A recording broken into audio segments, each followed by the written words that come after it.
Hey everybody, today I wanted to do a video that has a lot to do with consent because I think it is a big part of what I talk about on my show because of course it's about creating consent culture, and then I think it's also a nuanced subject that's worth discovering and talking through. So I've written some notes for myself that I'm going to be referring to because the first piece of consent of course is asking for what you want.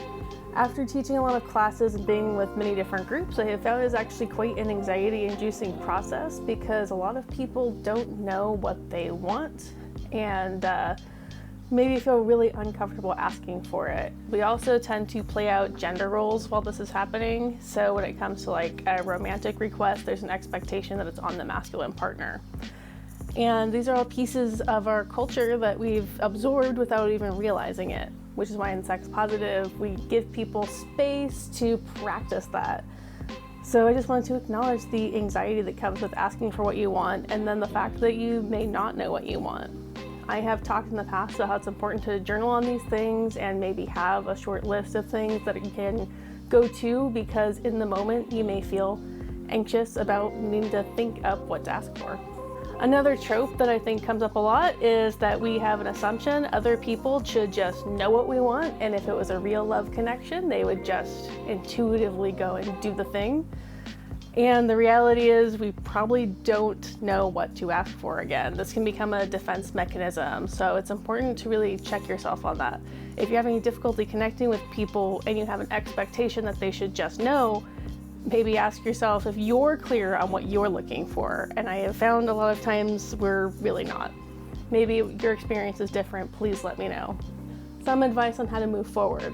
I suggest starting with small things. If you're not good at asking for what you want, start with things that it'd be okay if you didn't get. Small requests for space, time, or to change something up that maybe for you is a stretch. It doesn't have to be something that's big in everyone's head, something that's big for you. But like I said, start small. So maybe something you wouldn't usually ask for. Like, I try to be careful about that kind of language. I guess I'm not being super careful right now.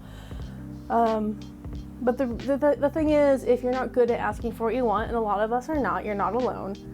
Start with something that's small, that seems reasonable, like it's a stretch, but it's not gonna break you. Also, if you can control the environment that you're asking in, that's good. If you are asking for something specifically that is like sexual or intimate, it's best to do that in a safe space, not necessarily in the bedroom. Where we're giving feedback and asking for what we want can be somewhat triggering for other people, so make sure it's in an environment that feels good and safe. Maybe even checking in that it's okay to be asking about it if you want to really dive deep on requests that you have. The next piece of this that I'd like to talk about is in the reactions that you might get when asking for what you want, especially if that's not something you usually do. That's what I'll be up to next. If you think that I missed anything when it comes for asking for what you want in terms of what it feels like or what's come up for you in the past, I would love to see that in the comments. And until next time, love you more.